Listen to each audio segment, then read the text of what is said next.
Bom, gente, então vamos lá. A semana passada, que vocês não estavam na sexta-feira, eu postei agora. Foi a hora? Não, já tinha postado, né? A que eu postei agora foi de segunda, então, dia 18, né? Eu comecei a falar sobre suplementação, tá? Eu já falei sobre a suplementação proteica, BCA,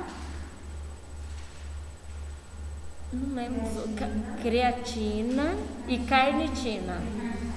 E agora a gente vai falar um pouco da glutamina, tá? Então a glutamina é um aminoácido não essencial, mas ele é condicionalmente essencial. Ele é não essencial.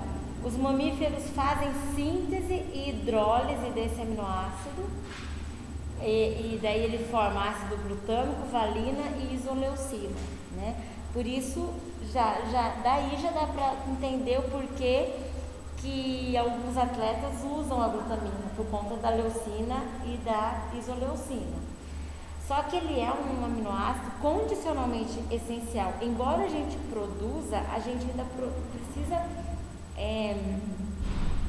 consumir em determinadas situações, por exemplo, paciente oncológico com quimioterapia. Por isso ele é conhecido como não essencial, mas condicionalmente essencial. Em algumas condições ele se torna essencial, tá? Ele é o mais abundante, aminoácido mais abundante no músculo e no plasma. 20% dos aminoácidos livres no plasma é a glutamina e ele está presente em alimentos proteicos de origem animal e de vegetal. Então, esses são os alimentos, olha, a gente vê no trigo mesmo, 35%, ele tem uma grande quantidade no trigo.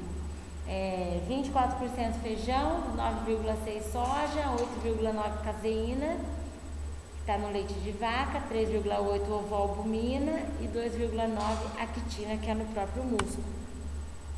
Quais são as funções da glutamina?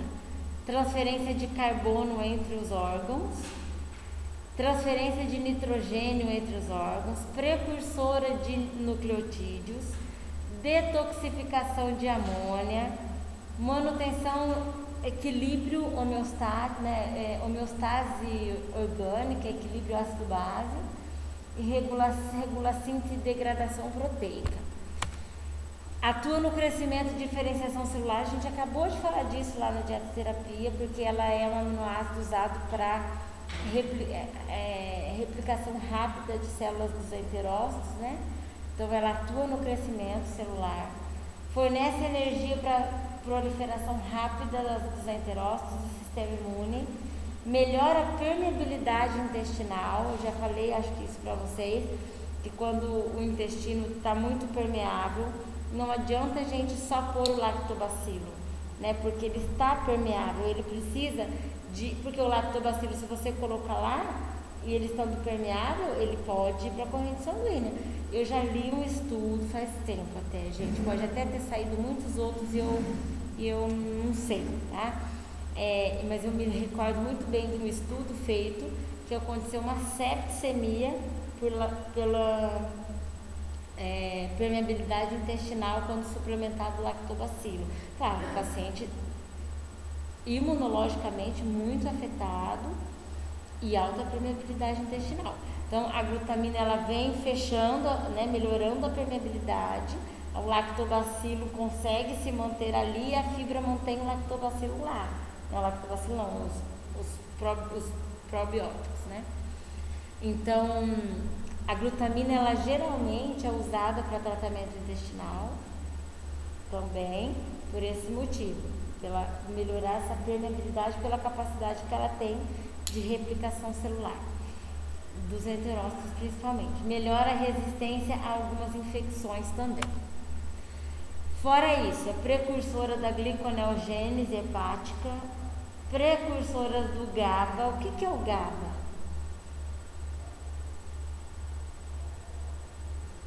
O que é o GABA? Cadê o Rafael? Para nos dizer.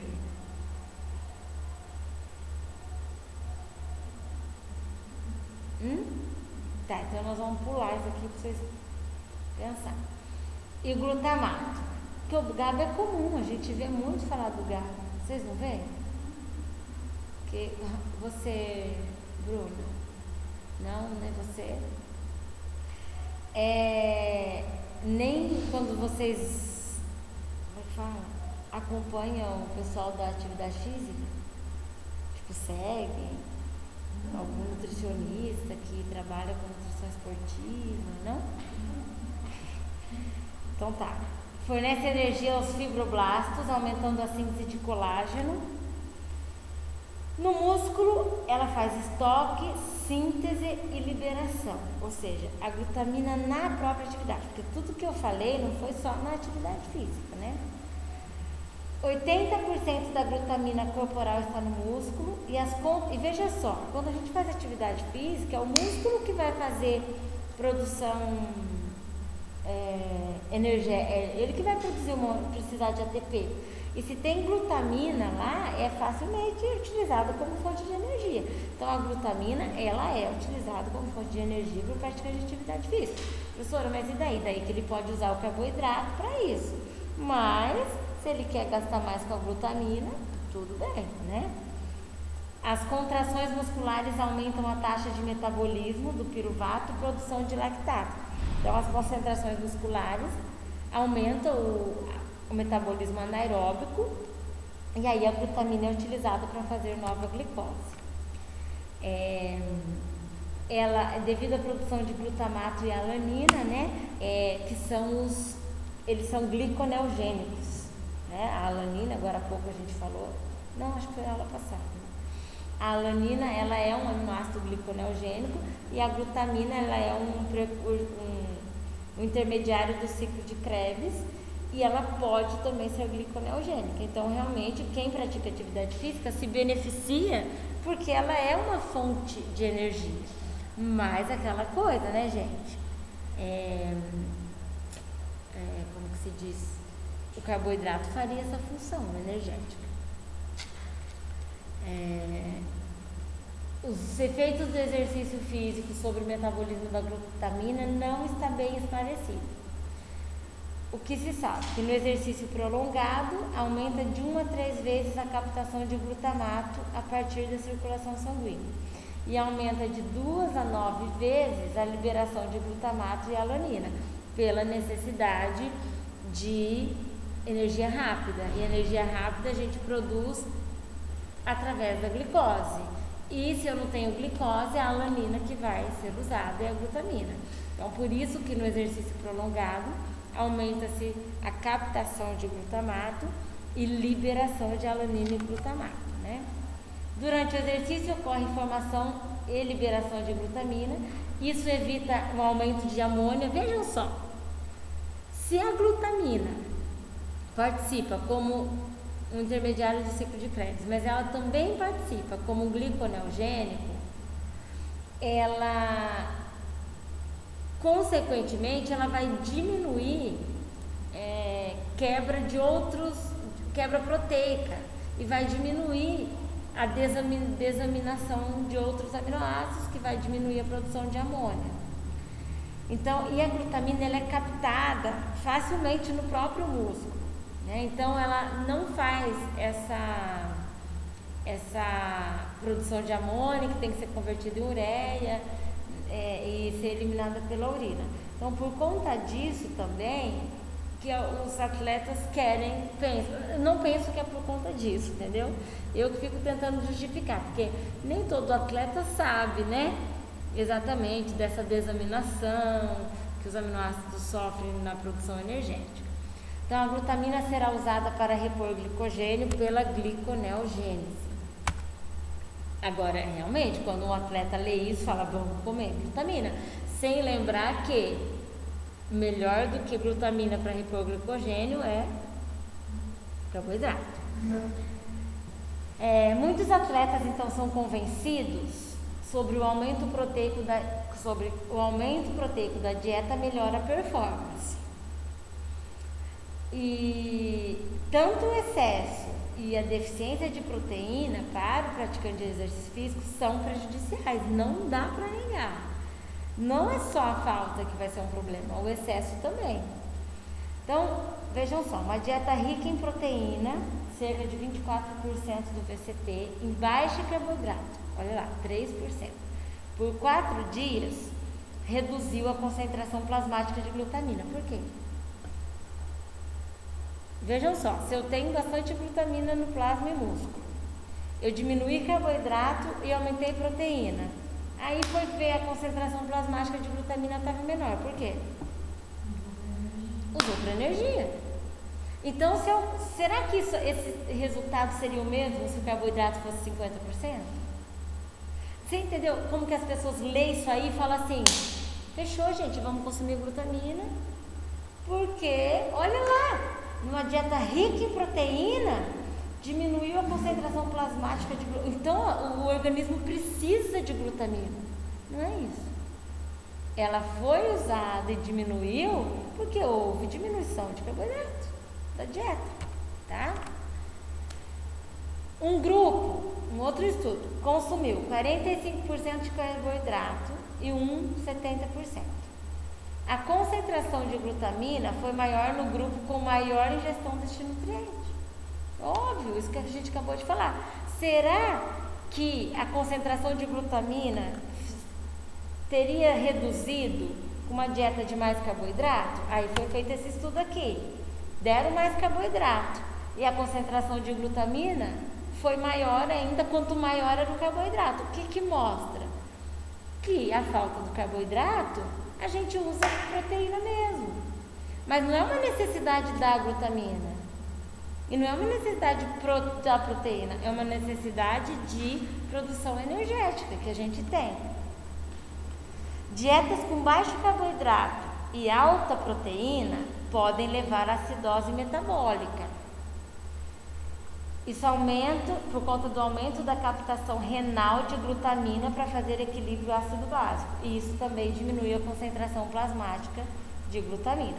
Então, tanto pela necessidade de produção de energia, a glutamina pode ter sido diminuída, como para fazer o equilíbrio dessa possível acidose. Para praticantes de musculação que ingeriram glutamina 1 hora antes do treino, não houve diferença, vejam só. Quanto ao número de repetições realizadas no leg press, por exemplo. O que isso mostra? Para o praticante de musculação que ingeriu glutamina antes do treino, porque geralmente o uso dela é antes, não houve diferença quanto ao número de exercícios, de repetições feitas de um exercício. E daí? É eficaz? Não está mostrando nada demais. Quer dizer, quem toma glutamina para aumentar, para ter mais gás, já que a glutamina é diminuída no plasma, ela é utilizada, então vamos tomar glutamina que eu vou conseguir fazer mais repetições. Não teve nenhuma diferença. Agora, consumo de carboidrato parece ser o meio mais eficaz para a prevenção da redução de glutamina, pois ela não precisará fazer gliconeogênese. Entenderam ou não?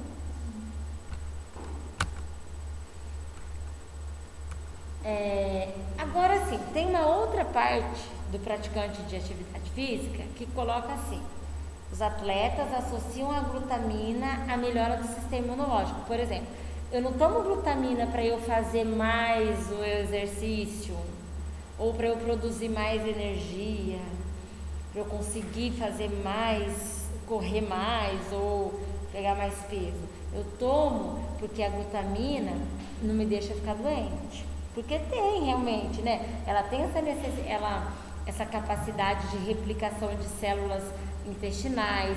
O intestino é uma barreira imunológica, né? Como eu já disse para vocês, o paciente com quimioterapia, ele pode se beneficiar da glutamina, principalmente quando a imunidade dele cai em alguns cânceres, né? Então, muitos se apegam a isso também. Eu tomo glutamina para eu não adoecer. Porque quem adoece não pratica atividade física, né? Não participa de competição, né? Então, os estudos mostram efeitos benéficos a partir do exercício moderado.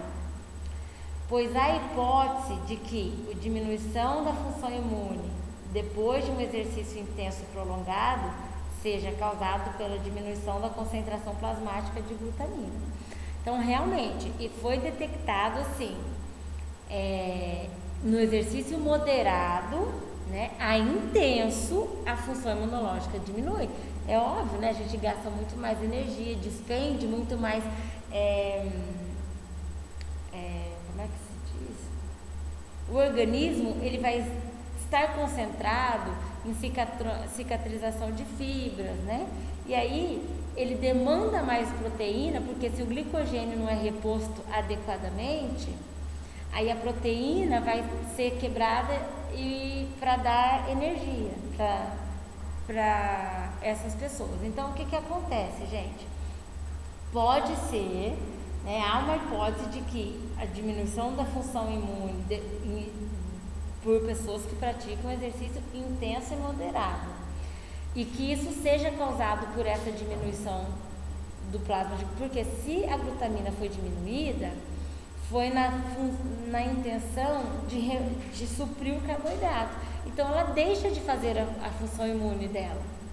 Então, é uma coisa óbvia também. Só que as pessoas interpretam assim, gente, a função imune, ela é reduzida quando a concentração plasmática de glutamina está diminuída, então eu tenho que consumir glutamina para aumentar a concentração plasmática e daí eu não adoeço. Vocês entenderam como que a interpretação do estudo pode levar a gente a entender errado as coisas? O que aqui está mostrando? Que realmente a glutamina diminui, né, no pós-exercícios intensos e moderados. E isso pode prejudicar a função imunológica. Óbvio, porque a glutamina deixa de fazer a função imunológica porque ela tem que suprir algo que não está adequado, carboidrato, glicogênio. Vocês estão entendendo ou não? Sim? Estudos mostram que a suplementação de glutamina não promoveu alterações na concentração de leucócito após exercício. Uma prova disso. Se fosse melhorar a imunidade, ela então tinha que aumentar os leucócitos. E a suplementação de glutamina não melhorou isso. Por quê? O que vai fazer a imunidade ficar boa? A pessoa ter condição de produzir ATP às custas de um nutriente que poupa a proteína para ela ser o que ela é. E outros estudos mostram também que a suplementação de carboidratos mantém a glutaminemia, que é um nível sanguíneo adequado de glutamina, e evitou a diminuição de linfócitos. Claro, porque se tem carboidrato, a glutamina vai agir como proteína, né? E não como fonte de energia.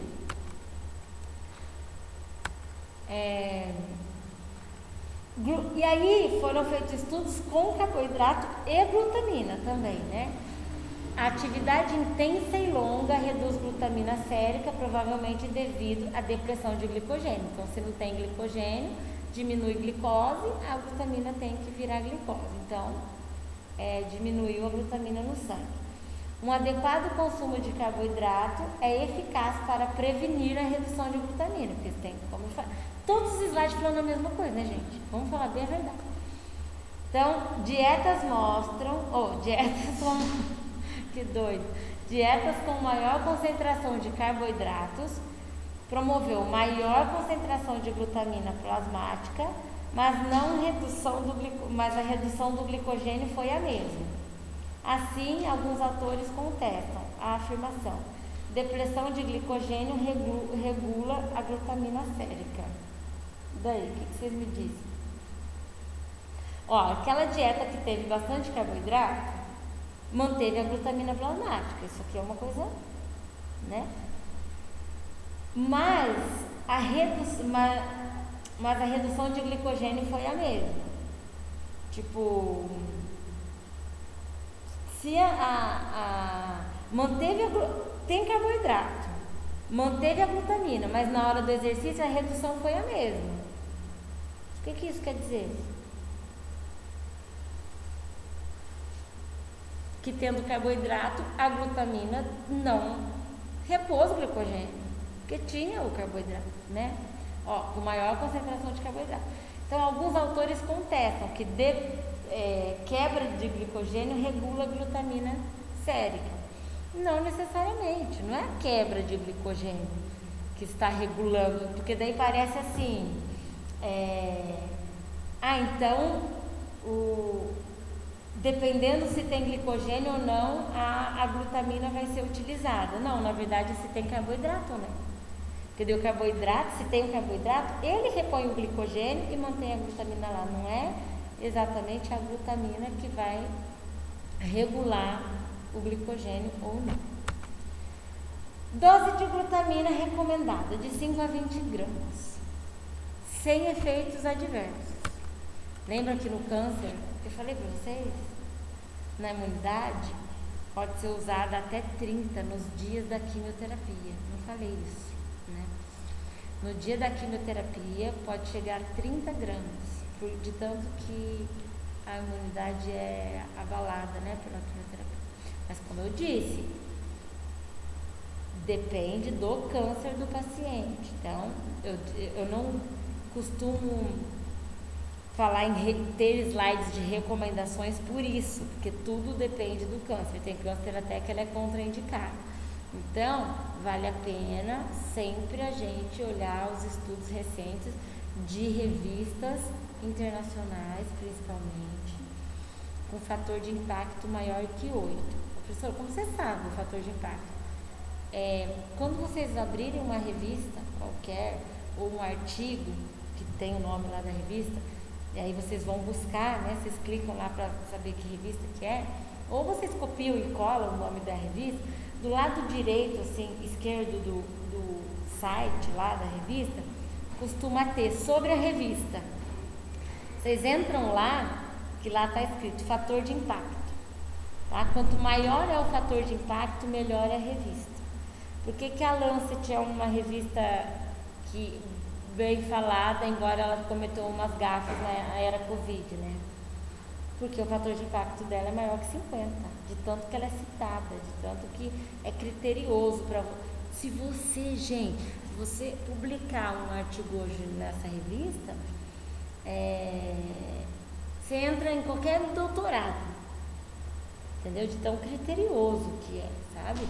Então, é importante vocês saberem assim, eu gostei desse artigo, mas será que ele é confiável? Uma das formas da gente ver é qual revista ele tá publicado. Entra na revista e vai na aba sobre a revista. Lá vai ter o fator de impacto, tá? As revistas mais citadas são as internacionais, não tem como eu falar para vocês que isso é mentira, tá? E eu falei isso, nem lembro mais por quê. Eu lembro sim, por causa da glutamina, né? Por causa quando vocês forem então pesquisar o artigo lá do paciente oncológico com a glutamina, busquem artigos de revistas de alto fator de impacto. Bom, atualmente não existe evidência científica suficiente demonstrando, ali não é atual, mas essa recomendação continua, tá, gente? Não existe evidência suficiente demonstrando que a glutamina altere a função imunológica e previne lesões em atletas saudáveis que consomem proteína adequadamente, o que torna a sua suplementação necessária apenas em casos que a avaliação individual assim indicar. Resumindo, se a pessoa tem, um consumo proteico adequado, não tem uma necessidade. Vocês viram, todos os estudos ali que a gente discutiu agora, todos nos levam ao mesmo pensamento. Na falta de carboidrato, a glutamina é importante. Mas para que eu vou deixar de consumir carboidrato para ficar usando a glutamina se ela é mais cara, despende mais, né? Então, não precisamos, claro que ela vai ser necessária na falta de carboidrato, porque na falta de carboidrato ela vai fazer a gliconeogênese, mas eu posso evitar isso consumindo o próprio carboidrato, e aí a glutamina consegue atuar no sistema imunológico, mas não é porque ela ajuda o atleta a não ficar doente, é porque ela tem função proteica, ela atua no sistema imunológico por ela mesma, independente da prática ou não. Certo até aqui? Quem já ouviu falar do HMB? Não? Nem você, Ju? Esses dias eu vi, onde que eu vi na internet, algum post de alguém, calma aí. Ah, não, mentira. Eu vi numa prescrição médica de um paciente. O HMB, então, ele é um metabólito da leucina. Lembra que a leucina, isoleucina e valina são os aminoácidos de cadeia ramificada, usados, né, por praticantes de exercício físico. Você já viu minha aula, Ju, de sexta? Então, lá eu falo do BCA, tá? Então, como ele é um metabólito da leucina, porque assim, o que naquele momento que eu falo do BCA, eu mostro lá para vocês assim, que existe uma recomendação, né, de leucina, isoleucina e valina, numa proporção X. A leucina é a que deve estar na quantidade maior. Então, quando se descobriu, estudou, leu lá que a leucina, ele é um metabólito da leucina, e é um aminoácido de cadeia ramificada, que é metabolizado no próprio músculo, né, uma fonte rápida de energia. Não sei, as pessoas começam a usar proteína com finalidade energética mesmo, sem pensar, né, que outros nutrientes fazem isso.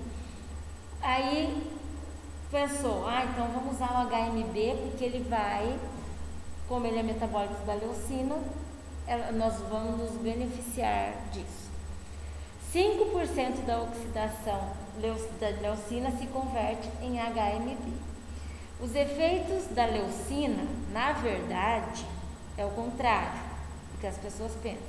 É devido a esse composto, tá?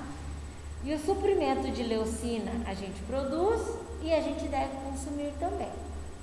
Nosso organismo sintetiza de 0,3 a 1 grama de HMB ao dia. E como ele é um composto da leucina e a leucina é importante enquanto um aminoácido de cadeia ramificada ou enquanto BCA, ele teve um lugar ao sol, porém a quantidade que o nosso organismo sintetiza realmente é pequena, né? Então é menos que a quantidade oriunda de alimentos a gente produz, por isso a gente também tem que consumir. A leucina ela é transaminada no fígado e células musculares, a maioria da oxidação ocorre no fígado, e na mitocôndria há produção de HMB, acetil-CoA e acetoacetato. E no citossol o HMB é usado para a síntese de colesterol. Então ele tem realmente a sua importância. Mas em nenhum momento está dizendo vamos consumir o HMB por conta da leucina. Nós temos a leucina, nós temos os alimentos proteicos, nós temos os próprios BCAAs, né, que já é a leucina, isoleucina e valina. Então, a maioria dos estudos recomendam uma quantidade de 3 gramas, mas não existe um consenso X, assim, 3 gramas é importante, vai dar certo, não. É o que mais se encontra. Por um período de até 2 meses. Porém, novos estudos são necessários para determinar uma quantidade correta e cabe ao nutricionista avaliar criteriosamente se ele vai precisar ou não. Agora, ele é caro, mais do que o BCA, não é comum e não tem recomendação adequada. Uma recomendação não é correta, uma recomendação muito estudada por muito tempo. Então, entre o HMB ainda e o BCA, já que ele tem um lugar ao sol por causa da leucina, ainda o BCA ele tem uma importância maior, tá? Ele pode reduzir a quebra de músculo, porque aí, tendo o BCA, a proteína não vai ser usada proteína muscular, né? Por isso que o BCA, gente, ninguém usa BCA para fazer hipertrofia, usa BCA e vocês tiverem oportunidade de conversar com alguém né, que faz uso de suplemento, que hora você toma BCA? A maioria vai dizer antes do exercício. Por quê? Porque me dá um gás. O que é isso? Produção de energia, poupando proteína, mas ele está poupando músculo, mas ele está usando uma coisa cara que não nasceu para isso, entendeu? O efeito é comparado ao EPA, e porque ele reduz a quebra de proteína. Claro que ele reduz, porque está um aminoácido livre ali. Então, entre fazer proteólise e usar um aminoácido livre para produção de energia, vai um aminoácido livre. Então, ele realmente poupa. E demanda de colesterol aumentada devido ao rápido crescimento celular. Ele faz reparo de membrana celular. Agora, o uso dele tem sido cogitado como um potencial agente para aumento de força e massa corporal por prevenir a quebra muscular. Porém, ainda faltam estudos que comprovam de maneira inequívoca a eficácia do suplemento nessa ação ergogênica. Por exemplo, para melhorar a performance, que é o que todo mundo usa para isso, a maioria. A não ser em algumas situações específicas, como é o caso dos idosos, que participam de programas de exercício visando ganho de força. Para a população geral, mesmo quando se trata de atletas de competição, não existe recomendação para o seu uso, devendo prevalecer a orientação de que não se deve usar. É assim, a questão de suplementação é assim, se delega ao suplemento funções de que ele não tem. Ele tem se a gente faz o dever de casa. Mas as pessoas esquecem do dever de casa e só pensam no suplemento. Mas não pensa numa alimentação, não pensa no número de refeições, não pensa numa quantidade de carboidrato, proteína, lipídio, nas vitaminas, nos minerais. Eles podem ser utilizados se a gente avaliar e achar devido. Mas aí que tá, não dá pra gente, não, vamos prescrever um HMB aqui 3 gramas por dia, porque vai melhorar a força muscular, se a pessoa não tem uma alimentação adequada. Então assim, primeiro é o dever de casa, porque senão o HMB não vai nunca nem poupar a massa muscular, né? Porque ele vai ser usado como fonte de energia e ainda vai ser usada a massa muscular se a pessoa não come carboidrato, lipídio na quantidade adequada. E se a pessoa não come vitamina para a produção de ATP acontecer, também é um outro problema. Então, eu estou trazendo assim, vocês vão ver que a maioria não tem recomendação. Assim, em alguns momentos coloca, o nutricionista deve avaliar o caso, mas no geral não tem recomendação. Não é que é proibido, está errado, não. É por conta disso. Suplementação é para arrumar uma coisa que está faltando. E com a finalidade ergogênica, que é melhorar a performance, não existe, gente, evidências para isso. O que existe poupa massa muscular, mas porque vai estar no lugar do carboidrato. Pode melhorar a dor muscular de início tardio, né? O caso do BCA, por exemplo. Pode ajudar na imunidade, no caso de haver carboidrato para a glutamina não precisar fazer gliconeogênese. Então, assim, tudo parte daquela bioquímica que não muda, né? Mas a gente lê e fala, a partir de agora isso aqui vai fazer parte da dieta. Mas não adianta se a pessoa não melhora outros quesitos. O aspartato, que é um outro aminoácido, promove maior tempo de tolerância ao esforço em atividades moderadas e intensas, mas essa suplementação, ó que bênção, destruiu mitocôndria em célula muscular. Quem que quer que a mitocôndria seja destruída? O praticante de exercício físico que precisa dela para produzir ATP. Eu que não quero. Então, embora ele promoveu maior tempo de tolerância ao esforço, reduziu mitocôndrias a longo prazo. O consumo de aminoácidos processados pelo tecido muscular é uma das formas. Aspartato, asparagina e glutamina, eles formam a glicosamina. Quem aqui já tomou condroitina, artrolive, ártico? um suplemento, né? Porque ele tem a glicosamina, mas ele tem a condroitina. Para melhorar a cartilagem. Caro, os ortopedistas têm usado bastante. Esses aminoácidos, eles produzem essa glicosamina que tem nesse repositor de cartilagem aí, para quem tem bastante desgaste e tudo mais.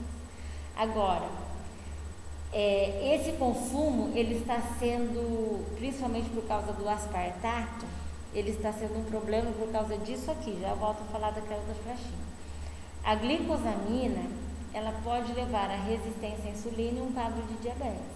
Então, muitas pessoas têm tomado aspartato por conta dessa glicosamina, ainda mais que tem essa medicação. Não é uma medicação, é uma medicação com uma suplementação.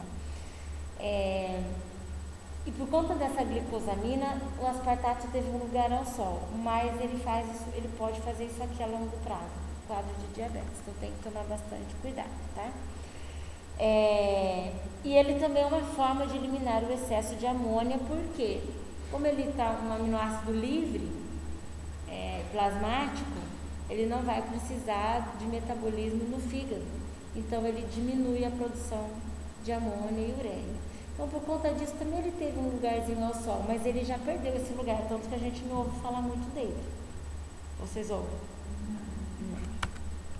E daí lembrem disso, o aspartato, tem que tomar cuidado com a resistência à insulina, tá? Paciente que é diabético, gente, se está fazendo suplementação de aspartato, ou aquele glicosamina, o Ártico, o Artrolive, a gente precisa orientar esse pacientinho aí, a falar para o médico dele, né, que embora ele esteja precisando, ele é um pré-diabético, né, ou ele está com resistência à insulina, coisas assim, que o ortopedista, por exemplo, vai passar.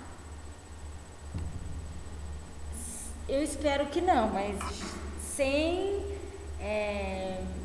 necessariamente avaliar, eu penso, esse quadro, né, assim, porque o paciente, ele é por exemplo, um praticante de exercício físico, depois dos 40 anos, gente, 45, é difícil ele ter uma articulação boa, né? E aí ele é um paciente muito, muito queixoso, né? E aí ele precisa muitas vezes dessa suplementação que ajuda na cartilagem. E aí o médico tenta resolver o problema, mas a longo prazo tem que cuidar dessa questão do diabetes aí. Tá bom? E quem faz suplementação de aspartato é por conta disso daí, às vezes nem sabe que é para isso. Este fato pode ser mascarado em indivíduos ativos. O problema é que quando esses indivíduos deixam de praticar exercício físico, eles podem se tornar diabéticos. Enquanto está ali fazendo exercício, a glicose está sendo utilizada pelo exercício para produzir ATP. Aí o problema aparece quando ele para. Ele parou de ser... Tanto que a gente vê um monte de praticante de exercício físico aí, obeso, né? Que se virou diabético. E muito provavelmente eles, ainda mais que eram atletas profissionais, usavam, né? Tem muito desgaste de cartilagem. Então os médicos recomendam e isso pode ajudar esse quadro de resistência à insulina deles. Então, mesmo que a pessoa pare de tomar, tem uma amiga minha que eu acho que não vou imaginar. Mesmo que ela pare de tomar, nutricionais, diversas mas o efeito metabólico dela já foi feito. Então, se um dia ela parar, ela pode ter. Não. O tempo que ela tomou, ou não? Não, é assim. Tem que ver o que é prioridade. A prioridade dela ela sofre muito com essas articulações, né? Aí vai ser usado, beleza. Só que, uma vez o diabetes instalado é o problema, uma vez o diabetes chegou, a gente não traz, a gente controla a diabetes, a gente não cura a diabetes, né? Então é isso que tem que ser cuidado. Ela tem risco, ela tem histórico familiar. Como que é a glicemia dela hoje, entendeu? Não estou falando que ela não é para usar essa glicosamina, ela é muito boa, ela dá ótimos resultados com cartilagem. Só que a pessoa tem que ter, se ela tem risco, isso tem que ser limitado. Olha, você vai usar por tanto tempo. E ela tem que, porque eu vejo assim, o médico prescreve, a pessoa vai lá e compra e não volta mais no médico. Vocês já repararam que é assim? Com a gente também.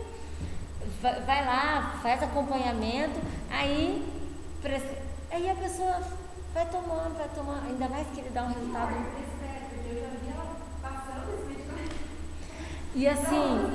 E existe uma melhora, as pessoas sentem isso, então ele vê um efeito bom dessa medicação aí, dessa glicosamina e tal.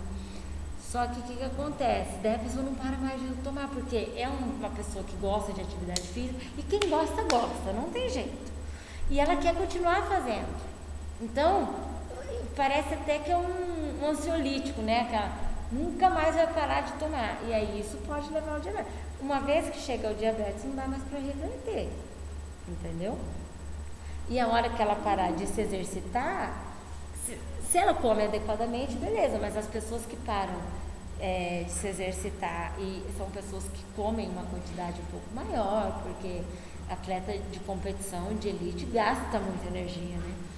E aí eles se habituam àquela quantidade, a hora que para também tende ao diabetes pelo hábito, né? E parou de usar glicose na atividade, a atividade física parou de consumir glicose, né? Então existem vários fatores que levam, né, ao diabetes, mas se ela parar antes, tudo bem, né? O problema é quando para tarde demais. Aí tem a ornitina e a arginina, que são aminoácidos que produzem maior secreção de hormônio de crescimento, e como vocês sabem, as pessoas têm têm utilizado, né, o GH, né, para fazer hipertrofia e tudo mais. Como a ornitina e a arginina aumenta a secreção de GH, então vamos suplementar a ornitina e a arginina e vamos fazer hipertrofia, né? A verdade é que quando isso acontece realmente, mas quando oferecidos através de infusão intravenosa, sendo entretanto seu consumo por via oral ineficaz. Então ele aumenta mesmo a secreção de GH? Aumenta, mas de forma intramuscular. Daí forma intramuscular a gente não pode prescrever, né? Tem que ser um médico para prescrever. E aí tem que ter todos aqueles cuidados também, né? Mas as pessoas vão lá, tomam uma vez, aí outra vez já consegue sem receita e fica se utilizando formas não convencionais de suplementação. Certo? Deixa eu ver qual que é a próxima aqui.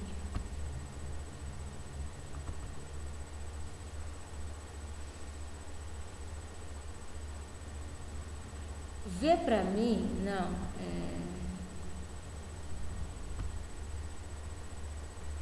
Ai, eu restaurei o negócio, né? Deixa eu ver se dá pra gente falar aqui. Nossa, é bastante whey. É uma apostila só de whey. Eu vou deixar ele pra sexta-feira, gente. Pode ser?